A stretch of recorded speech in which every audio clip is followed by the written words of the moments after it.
Hello, thank you so much for joining us on News Hour. We start News Hour from the Bono Ahafo region, where the chiefs and people of Kintampo say they are indebted to President Akufo-Addo for the good works that his government had undertaken in the municipality. They cited flagship programs for the government, such as planting for food and jobs, planting for export and rural development, free senior high school, and the one district, one factory are some of the policies that have impacted positively on the lives. There is more in the following reports. It's regarded as the center of Ghana, and it is one of the food basket communities in the country. The arrival of the president in the more traditional area to begin his two-day tour of the Bono East region is in line with government's drive to follow up on developmental projects and get feedback from the beneficiary communities. Under the PED program, cashew farmers in the Kintampo municipality have been supported with the free distribution of 100,000 cashew seedlings. Also under the free SHS, the Kintampo and New Longoro senior high schools had their infrastructure improved, paving way to increase enrollment of students. The Krontihene of the more traditional area, Nana J. Edinkra, cited a 12-unit block with a 6-seater toilet facility and a single-story dormitory block under the Emergency Get Fund project as some of the examples of the municipality's share of the national cake. According to the Krontihene, the construction of a mango juice processing factory at Habitat, a suburb in Kintampo, under the One District, One Factory program will help reduce unemployment in the area. He thanked President Akufo-Addo for the location of the Regional Health Directorate in Kintampo, which is in fulfillment of his promise not to concentrate all decentralized institutions in the newly created regions in the capitals. Yakase kuya dia na ene Kintampo okase wo ba ontoto kuayo adwuma asekura enti odi kan e planting for food and job e bae Kintampo yensa kan chefa fertilizer any seeds ahodo e bebu so e wo ha assembly nso e boa cashew akuafo seedlings 100,000 as it is over Kintampo mention her cashew agumade yemfeni agro kra. Also under the 1D1F, the assembly in collaboration with ProDesop, an NGO, and with funding from the European Union, the area can now boast of a ginger processing factory at Chiranda. In 2020, roads in the Kintampo municipality were upgraded, whilst about 500 meters of roads in the Kintampo Zongo township were also fixed under the Zongo Development Fund. This was part of President Akufo-Addo's two-day visit to the Bono East region, and the president is still in the region and has inaugurated a fully furnished dual court complex building in Kintampo, in the Kintampo North Municipal Assembly. The contract for the construction of the court complex was awarded on April 19, 2019, and valued at an approximate 865,000. It was completed in November last year. The dual court complex at Kintampo will house the Kintampo North Municipal Court and an additional court to be determined by the Chief Justice for its jurisdiction. The construction of this complex forms part of measures in place by the government to ensure easy access to law courts and to advance the rule of law in the country. President Akufo-Addo, in his last State of the Nation address on March 9, 2021, said that government, through the Ministry of Local Government and the District Assembly Common Fund, has started an initiative to build 90 courts with accompanying accommodation for judges across the country. This move will help address the problem of inadequate court infrastructure facing the country's judicial sector. Also, the president in April this year cut the saw to construct a permanent modern court of appeal complex in Kumasi to oversee the justice delivery system for the northern sector.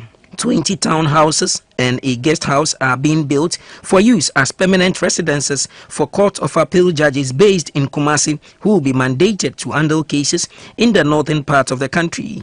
This means appeals from the Upper West, Upper East, Savannah, Northeast, Northern, Bono East, Ahafo, Western North and Ashanti regions will be conveniently heard within a much shorter period.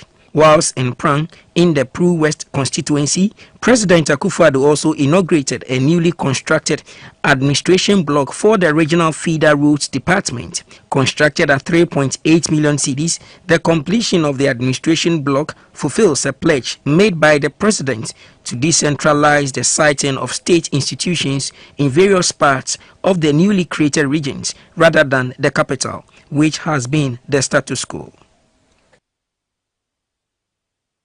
Let's do some UTAC story because the University Teachers Association of Ghana says they are ready to engage in any legal battle thrown at them by the National Labour Commission as far as their demands are concerned. When he appeared on Talking Point on Sunday, the UTAC president of the University of Professional Studies, Accra, Mr. Eniapim Ampimdako, expressed disappointment at the reaction of the Labour Commission towards the association's ongoing strike. He, however, said the association was ready to return to the negotiation table only if the Labour Commission withdrew the case against them in the court of law. The attitude of NLC, it's so bad. So bad that we don't believe that when we go to them, anything good will come out of it. If you will allow me, I can give you some border history. It's somewhere in April, we wrote to the government complaining about the long delay in these negotiations. I don't know if you may have seen that letter. We complained about these negotiations for a very long a long time. Then we copied the Labour Commission. We never received any, not even an acceptance that letter that they've received it. But 15th of July, we officially wrote to Labour Commission. 3 weeks down the line, nothing happened. We never had anything from them. Then 3rd August, government team invites us for negotiations again. So we went, and it was a very long deliberation. 6 o'clock, we break and agree that we will come back at 8 o'clock. By 7:30, Labour Commission sends somebody personally to come to us at the ministry's conference room to come and give us a letter that we should come for a meeting on Thursday. So Thursday morning, we tell them that on Friday we are meeting our constituents, and then we talk to them. So please wait till Monday or Tuesday, and then we will come. Only for us to see that thing in the media that they've gone to court on our blind side. Where we've got to now, the first thing, I'm repeating it, is for Labour Commission to go back and withdraw. Look, you cannot ask me to come and sit down and negotiate when you've taken me to court. I think Osingame said it. You've tied my hand behind me and you say I should come and negotiate. The first thing is that they should go to court and withdraw. If they don't, we will go and face them there. Labour Dispute and Resolution Consultant Mr. Austin Game says taking the matter to court was unfortunate on the part of the National Labour Commission. He says the matter should not have worsened given that the Commission had invited the leadership of UTAG for a sit-down to try to come to some compromise. He says coming to agreement to resolve the current differences is possible, probably with an independent mediator. Intent of our present Labour Act is to prevent the use of the law courts itself as even a last resort. The last resort could have been negotiating and not reaching agreement, and therefore proceeding to have either a mediation or an arbitration, which itself is finality. And so I am surprised that parties to this negotiation have to head towards the law court, either as one party or for an ex-party motion to be slapped on the other party. You are introducing a kind of feuding, permanent kind of mistrust between the two parties.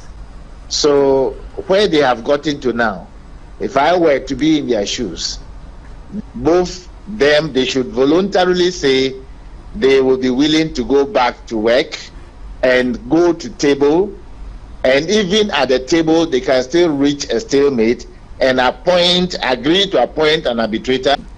We have mediators, we have arbitrators who can assist them to resolve the matters. Now, still on this story, the National Vice President of UTAG has joined us on phone for some more details, because there was a crunch meeting this afternoon between UTAG and the National Labour Commission. Professor Ochre Adem-Mensah is on the line. Prof, great to have you. I'm happy to be here. But just a little correction. There's been no meeting between the National Labour Commission and UTAG. This afternoon there was a lunch meeting of the National Executive Committee of the University Teachers Association of Ghana. That's the only meeting I'm aware of, please. Prof, why did you convene this meeting? The meeting had become necessary in the light of an injunction, an interlocutory injunction that had been secured by the National Labour Commission, seeking to restrain UTAG from proceeding on the withdrawal of teaching and teaching-related activities in the public universities. We find the position of the National Labour Commission rather interesting, intriguing, and at the same time very disappointing. Now, first of all, this is a Labour Commission which was communicated to by a letter dated the 15th of July 2021, indicating to them and putting them on notice that on the 2nd of August, given the stalemate that had been reached between us and government so far as negotiation on our conditions of service were concerned, we were going to withdraw teaching and teaching-related activities effective the 2nd of August. We did not receive even an acknowledgement of receipt of the said letter, let alone a formal response from the National Labour Commission. Now again, on the 2nd of August 2021, UTAG then embarks on the said withdrawal. And what we hear is the National Labour Commission putting a statement in the public space that seeks to suggest that he only got to know of the withdrawal in the public domain, in the public space, without referencing the letter we had written to them. Now, suffice to say that on the 3rd of August 2021, we had a meeting with government representatives in the Ministry of Labour and Employment, at the Ministry of Employment and Labour Relations. Now, around 7 p.m. in the evening, when we had taken a break and was going to go back into the meeting, we had a letter delivered to us by the National Labour Commission inviting us for a meeting on Thursday, I believe would have been the 5th of August. Now, anytime UTAG has had to go for a meeting in Accra at the invitation of government, we have called our members from Tamale, from Sunyani, from Takwa, from Cape Coast, and from Kumasi to assemble. The interesting thing is that at no material time have we had the full complement of government gracing those meetings. And at those times that they have come in their very low numbers, if the meeting is supposed to start at 2, they get there at 3. But nonetheless, we had that letter from the National Labour Commission, and then we wrote back to the National Labour Commission to tell the National Labour Commission that we were unable to honor that invitation. And it was basically because we had had a meeting with government, and there was a need for us to go back to our constituents and relay the information we had had from government to them and get directions on the way forward. Now, National Labour Commission did not even respond to that letter. Then on Friday, the 6th of August, we see in the public space, social media, that the National Labour Commission had secured a court injunction. But the interesting thing is this. I'm not cutting you. Is that to suggest that you were not served formally with the... No, we have not been served formally. Apart from the ones we have gotten in the electronic media and all those things, we have not been served officially like usually happens. But the interesting thing again is that in that injunction that was served on us electronically, it is stated that they could serve it on us electronically or physically and so on and so forth. Rather shocking. There has never been any time that the National Labour Commission has invited us to a meeting and then we have turned that invitation down. In fact, in times past, whilst honoring those invitations, the people on the side of government who were supposed to show up have never shown up. And when we indicated to the National Labour Commission that it was not only risky for us to travel that distance, only for us to meet the absence of these people, it was also costly to the association. The National Labour Commission indicated to us that they were going to write a strongly worded letter to the representative of government to ensure that they are there when the next meeting is held. And guess what? The people never showed up, in spite of the letter that the Labour Commission wrote to them. Ask the Executive Secretary of the National Labour Commission whether or not, under those circumstances, in that instance, he sent them to court. He did not. You see, how can we trust this National Labour Commission to be an impartial arbitrator or mediator of sorts in an issue like this that happens? The good news is that they have sent us to court. Our lawyers are going to court today, I believe, and then we'll see what happens in the future.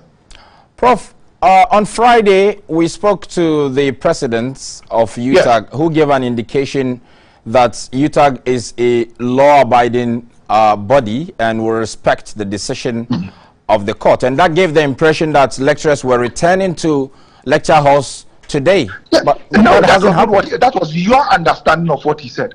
But let me ask you, if authority only speaks the language of force, what prevents us from speaking the same tongue? If the National Labour Commission is written to about an incident that is about to happen, the National Labour Commission per the Labour Act is supposed to facilitate these discussions. The National Labour Commission could have opted to even grace the last two discussions we had, or negotiation meetings we had with government, with its presence, to ascertain for itself what was really going on. The National Labour Commission did not even turn up.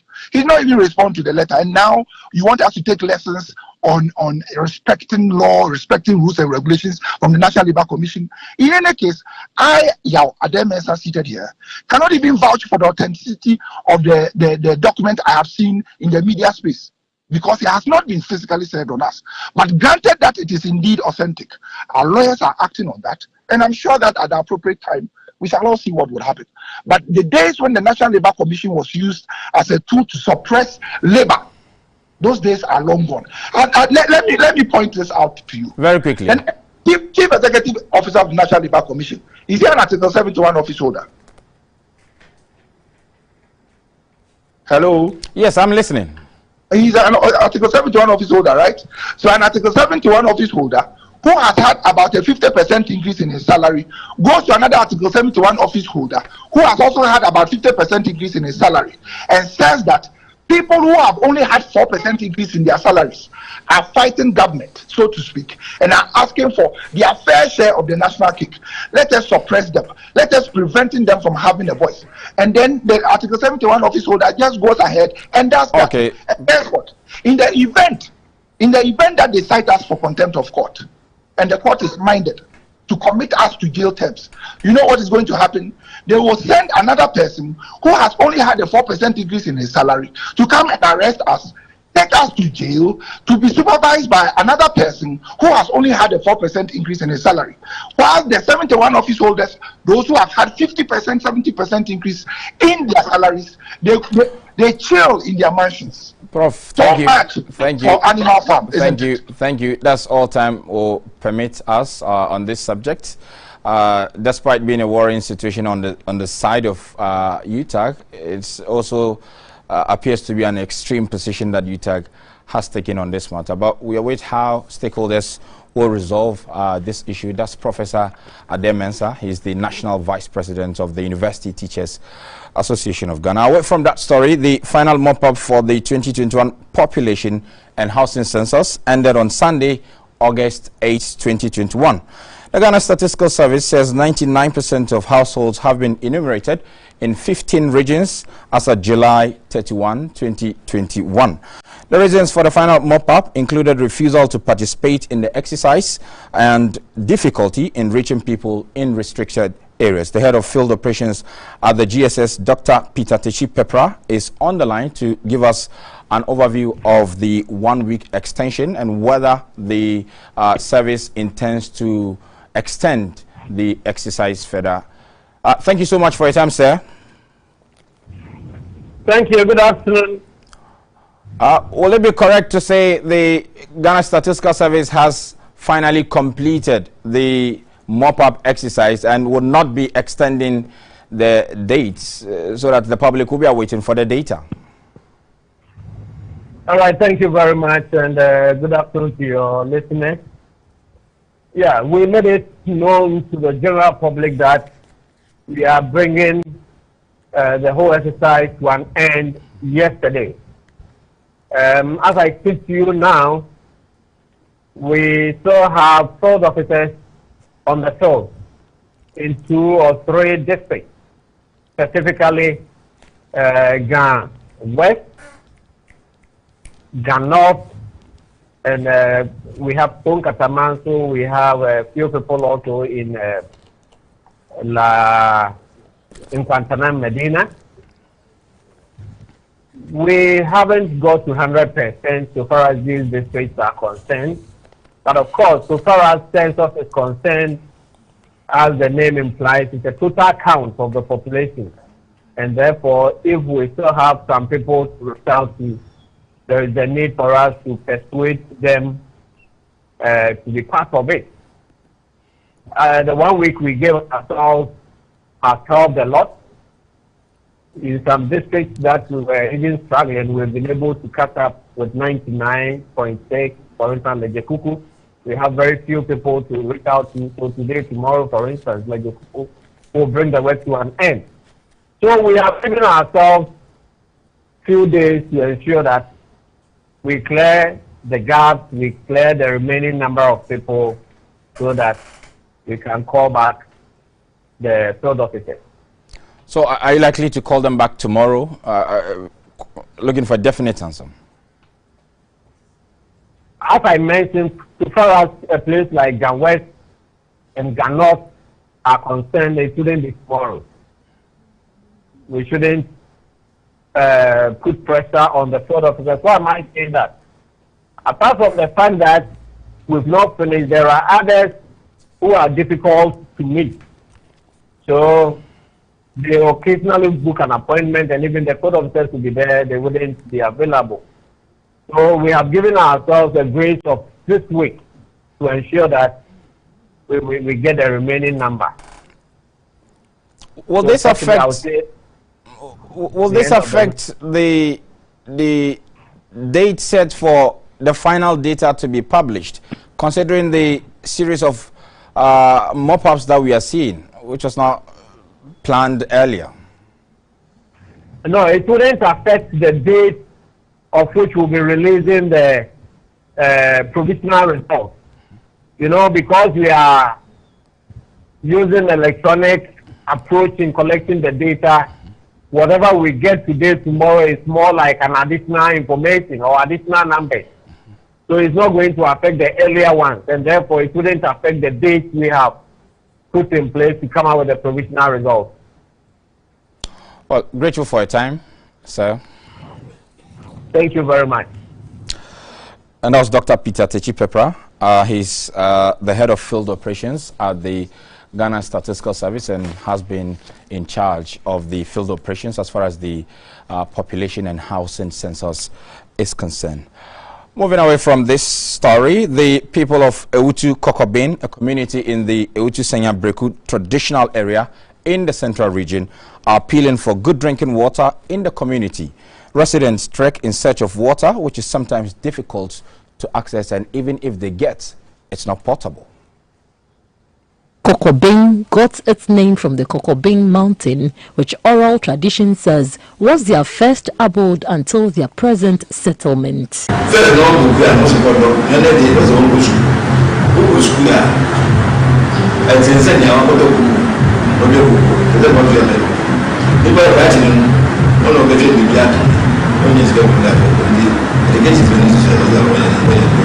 It is a predominantly farming community that grew cereals, but now cassava, due to the proximity of the Bojase starch factory in Ewutu Senya. Ewutu Kokobin has no health facility, and the only primary school is in a deplorable state. Water sources in the community are mostly from the ground. Residents had to trek for water in the bush until the construction of this water system, which used solar and a magnetic key. It is a prepaid water system in the community by the Ghana Water Company. The tap flows with a touch of the magnetic key on a particular spot. Residents say, unlike the prepaid water system, which is expensive in terms of billing, the prepaid water facility is cheaper and has been beneficial. One can reload any amount depending on cash at hand. Then you just push the tap and then you get it. A bucket of water sells at 10 pesos, just translated into whatever container one brings to fetch. The Odikro of Awutu Kokobeng, Odikro Koku Ewa, says though the system has some challenges with network, it has done the community a lot of good. Papino, a 2 billion, not Tiko. Now, Ninti say, they say now, Kenya, Nancio, Emma. Now, I say, I'm a bush, a cosusu, in this high. At the time of our visit to the community, Madam Mavis Autry had just gone to buy 20 cedis of the water credits.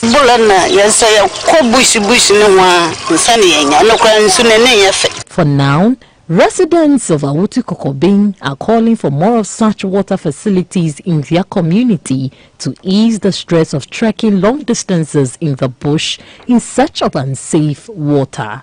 For GBC News, Mavis Champong reporting. Some COVID-19 stories, because the expanded program for immunization team is in a meeting to determine whether the Johnson & Johnson vaccine will be deployed for vaccination to begin. 170,000 persons are expected to be vaccinated at the onset of the exercise. And let's get onto the phone lines for more answers as to when this vaccine will be deployed, and we have the head of the expanded program for immunization, Dr. Kwame Amponsa-Chiano, on the line for some details. Doc, glad to have you this afternoon. Good afternoon, sir. Doc, we have the vaccine in stock now. What next? Yes, sir. Doc, can you hear me? Yes, I can hear you, please. I said we have taken stock of the vaccine now, the J&J, and I'm asking... Yes, that is correct. We've taken a delivery of approximately 177,000 doses. And I'm asking what next?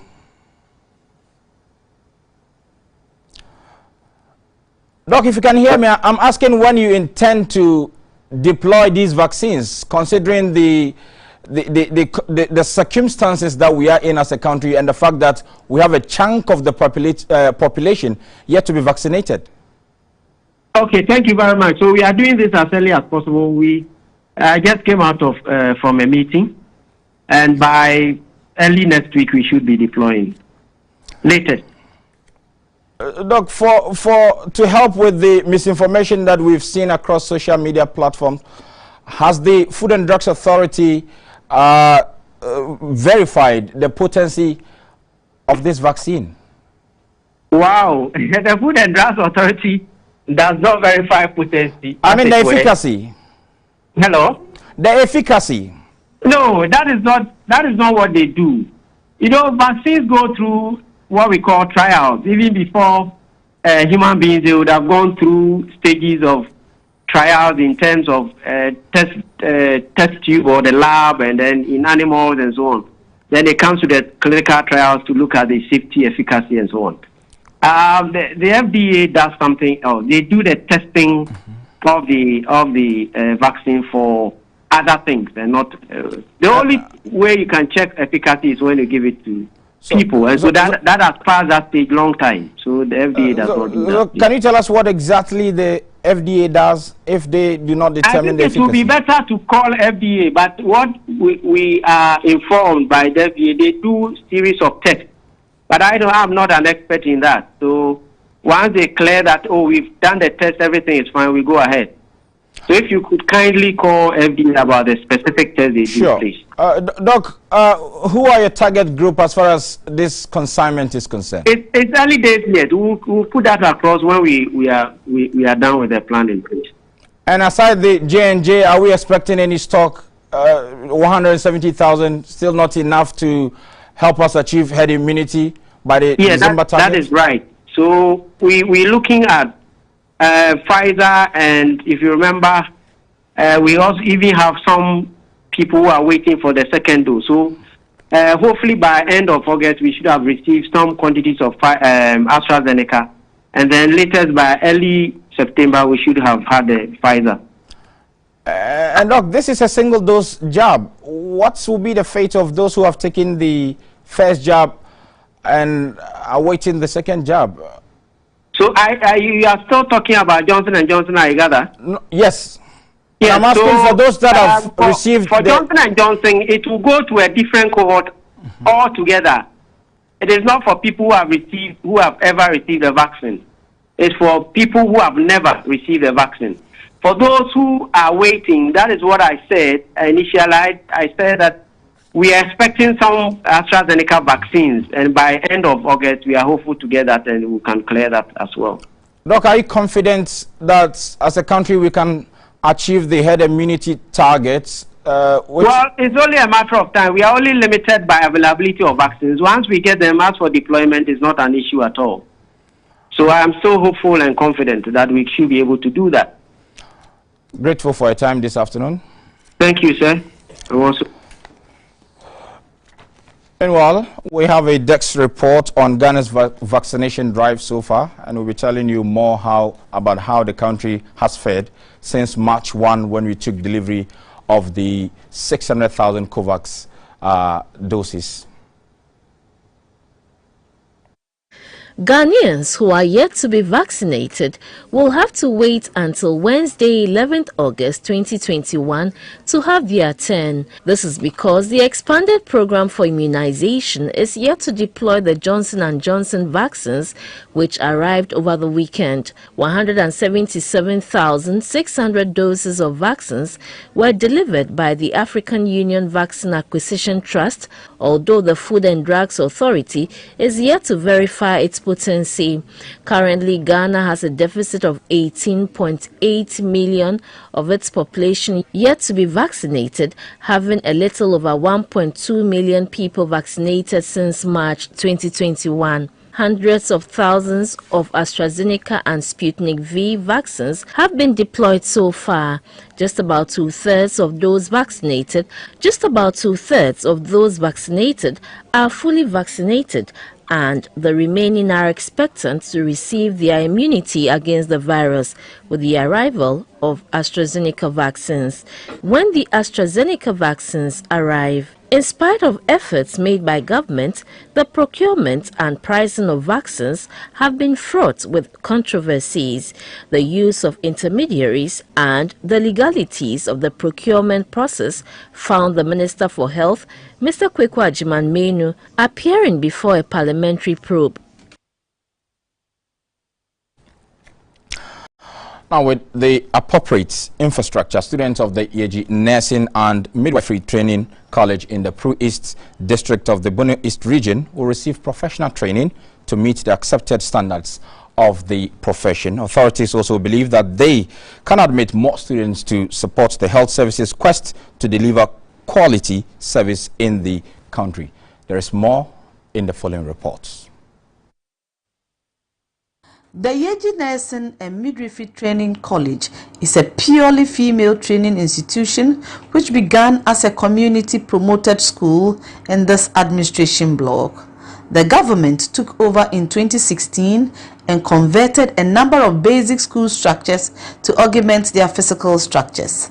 Its mission is for its products to be highly motivated and efficient healthcare givers after their competence-based training to meet contemporary health issues. The college also hopes to become a model training center of contemporary and disciplined healthcare givers. Today, the school has a student population of over 260 and offers 2 programs in certificates and a diploma in the registered midwifery post-NAC and NAP midwifery courses. We have 2 batches. One batch is the registered midwifery. The registered midwifery take fresh students from SHS who are having the basic qualification A1 to C6 in the required, in the outlined. There are some programs, courses that we admit from. But if the individual does not have that qualification, the person will have to go to other institutions where they offer certificate programs, after which she will work for a number of years, and then with the desire to top up, she will then come back and then pursue the 2-year top-up program, so that she will have a diploma that is from the certificate to a diploma.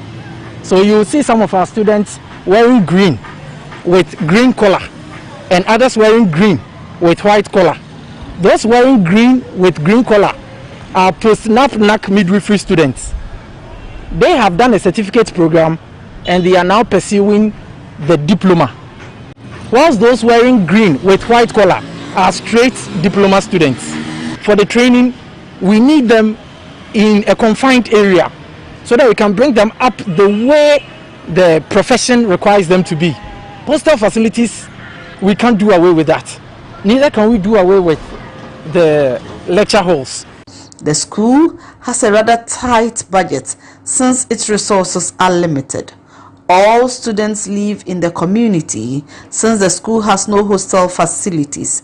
Students queue for their food and sit under these trees to have their meals. We are in need of hostel infrastructures, and we have limited lecture halls, and currently our food is being served under trees, and we hope anybody who can help, government, NGOs, anybody who is in support could help us get the dining halls, hostel infrastructures and the lecture halls. The college's general nursing skills laboratory also needs upgrading. Begging for attention is the story project at the foundation level, expected to serve as an administration block, offices and lecture theatres. It is being sponsored by the Traditional Council with support from the community, but is at a standstill for lack of funds. Peggy Amadonko reporting. We are live on GBC News. We are also live on Facebook at Ghana Broadcasting Corporation. We are going for a quick break. When we return, Esther Edu will be telling you the latest hacking style by scammers and how you can prevent your WhatsApp account from being hacked.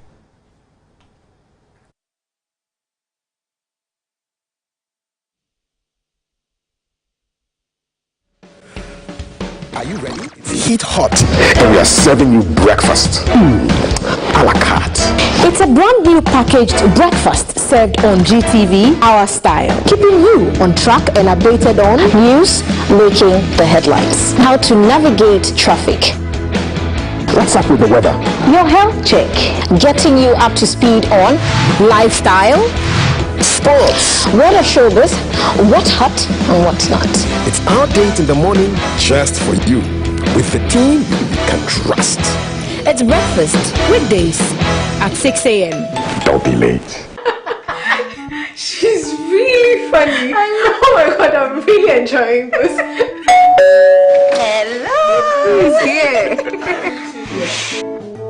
Wow. Kojo, your TV is very clear. Not like the one we have at home, where displays are of low quality and channels keep going off. This is the same TV we use. The same TV we use at home. Oh, Kojo, you don't have to worry, okay? Our TV was equally terrible. Not until we discovered RCS, honey. Tell them. RCS. Reliable Connect Satellite. We didn't even have to buy a new decoder. We got our installer, gave him the parameters, and boom. Connected. You can now enjoy over 100 exciting channels in SD and HD quality across Africa and Europe. For TV station owners, RCS offers you the best package for your channels with wider viewership at a cheaper cost. Plus, your channels can be viewed in over 42 countries in Africa, Asia, and other parts of Europe. Projecting your pictures with dedicated 2.0 bandwidth for SD channels and 4.0 bandwidth for HD channels. Baby, I'm not going back to that TV. You better call them now. RCS, the future of satellite TV in Africa.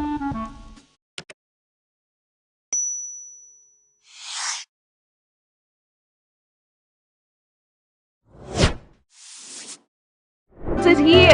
A 2-day groundbreaking conference starting August 25 to 26, 2021 at the Accra City Hotel will redefine human resource function with cutting-edge presentations by the industry's best.